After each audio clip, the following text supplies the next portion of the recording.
Naku, iinit ang ulo ho nung mga kababayan nating mga DDS ho nito, mga kababayan. Duterte, Oh, mukhang pati ho, no?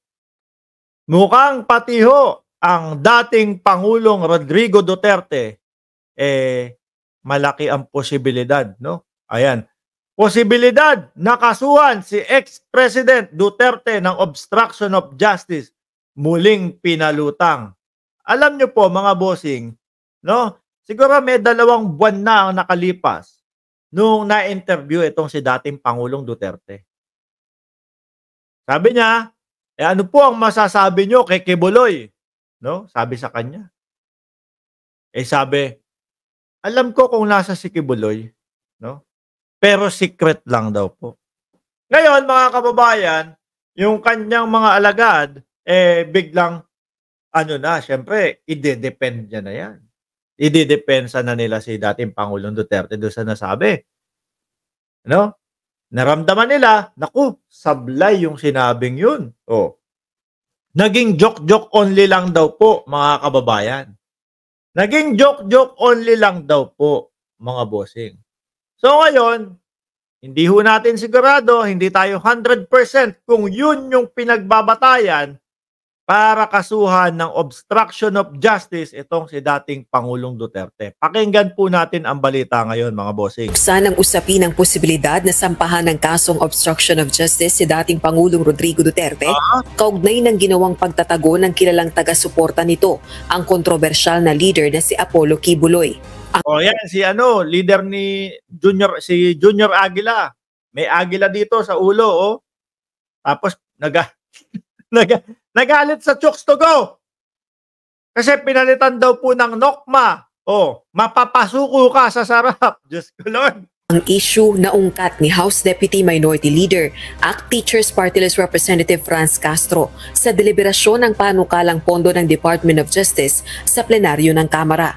Dating binanggit ni dating Pangulong Duterte na alam niya kung nasaan si Kibuloy. Yun nga.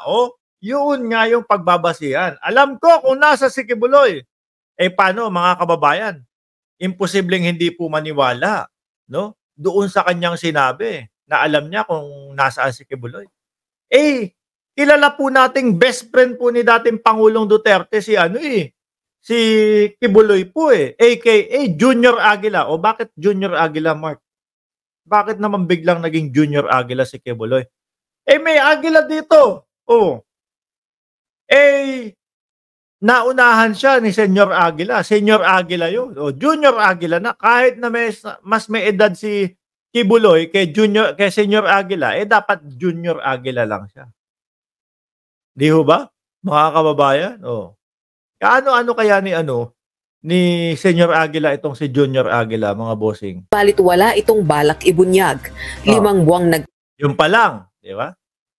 Yun pa lang. Alam mo na pala Alam mong wanted pero wala kang balak ibunyag.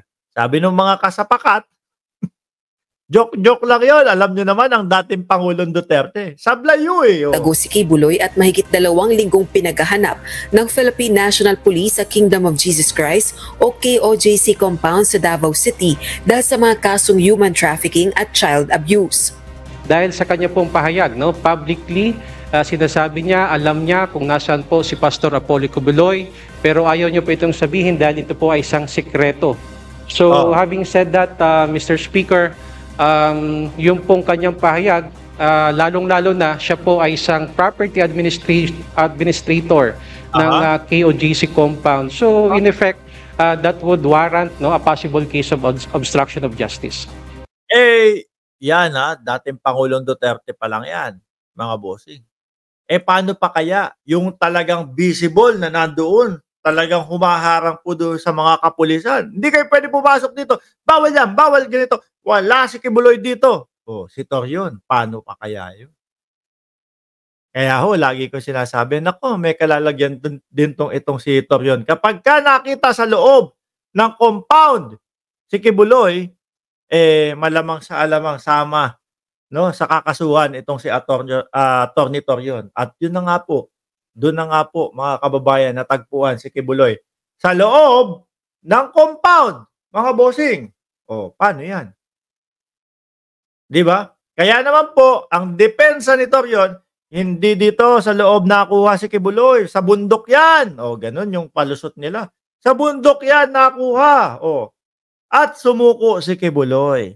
Ako po, naniniwala po ako, yung pamamahiya kay General Torre, pangalawa na lang po yun na dahilan nila, no? Kung ba't sinasabing sa bundok.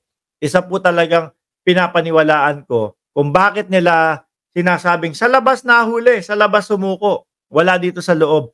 Eh dahil po maiwas sila, yung mga vlogger, pati po si Atty. Torion, mga kababayan. Pati po yung mga, yung sabi ni Takeru Miyamoto, matandang Palmolive girldom po. O yan mga yan. No? Pati yung isa, yung katiil. Yung katiil, yan. Dapat, ano yan, medyo mas malaking kaso ang isasampa dyan. Siya po yung nagsabi na ano? Ang sabi kayong mga sniper, magsibaba kayo dyan. O, arestuhin nyo yung si Bangag, Marcos. O, yun ang sniper rin daw, mga kababayan, ating presidente. Tahimik lang po yung mga magsasampang ng kaso ngayon, hinintay lang po nilang matapos, kayo na po ang sunod. Kaya, kayo naman po ang gumamit ng bunker sa susunod. Okay, aasahan ko ang DOJ na pag-aralan yung possible na pagkasampa ng case against former President Duterte for obstruction of justice. Samantala, ilan pang testigo laban kay Kibuloy ang ikukonsidera ring mapasailalim sa Witness Protection Program ng Department of Justice. Sa kasalukuyan, 2 kaso na ng child abuse. Dumagdag pa. No? Mukhang see you in next life na lang si Kibuloy, mga kababayan. Ang daming hearing. Tapos, pagkatapos po dyan, sa Amerika naman po, sa Estados Unidos, mga boss. Nako! Mamimiss ng dating Pangulo ang kanyang best friend. Mamimiss ng dating Pangulo ang kanyang best friend. Siguro ngayon, pag tinanong si dating Pangulong Duterte, dating Pangulo, nasaan po si yung best friend yung si Kibuloy? Si Kibuloy, nandun sa Oblo. Alam niya na. Diretso na niyang sasagutin, nandun sa Oblo, di ba? Abuse at isang qualified human trafficking ang naisampa laban kay Kibuloy. With regard to the victims of Pastor Apollo Kibuloy, more than half of the victims are already in the witness protection programs and more will be considered under this program. Sa issue naman ng extradition sa Estados Unidos dahil sa mga kinakaharap ding kaso, kailangan munang harapin ni Kibuloy ang mga nakasampang kaso sa mga korte sa Pilipinas. Yun nga mga kababayan, tama yung sinabi natin ngayon lang, no? Harapin muna ni Kibuloy yung mga nakasampang kaso sa Pilipinas at pagkatapos saka siya i-extradite.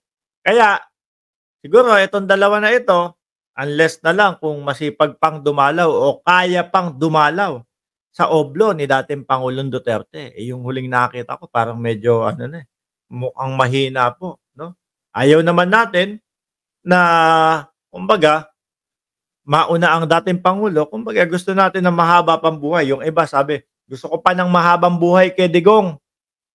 Kasi gusto pala nila pagbayaran pa ni dating Pangulong Duterte yung mga ginawa. Diba? So baka itong dalawa na to, see you in next life na lang. Mga bossing, di ba? Si Kibuloy, mukhang makakalabas next live.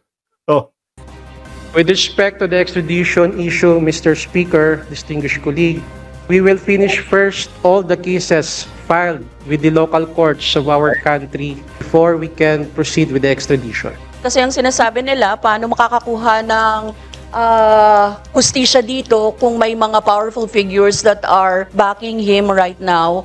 So parang mas marami siyang mas okay daw na kumuha ng hustisya doon sa kasi sa US kasi actually indicted na siya doon and talagang wanted siya. So yun yung inaalala ng mga tao. So ako, sino kaya yung mga backer na yun? Wag na tayong magpangalan, no? Wag na tayong magpangalan dahil alam nyo na naman po yun. Yung mga nagpa-hearing na mga ganyan. Hearing tayo! Sabi kay Torre, alam mo Torre, dead end ka na. Ang gawin mo, stop mo muna yan. Bumalik ka na lang kapag may update na. O, sino yung mga yon, mga kababayan? Anyway, mga boss, Chief Amo, sir, 1 oras at 22 minuto na din po tayo nagkukwentuhan dito, mga kababayan. 419 viewers. Kaya maraming salamat po sa inyong pag-aantay dito sa ating live, mga bossing Chief Amo, sir. Nako, huwag niyo pong kalimutan na i-like, i-subscribe, and i-share itong live stream natin, sabi ni Angela Hero Sibato. Muli po, maraming salamat. Paalam po, hanggang sa muli. God bless sa ating lahat.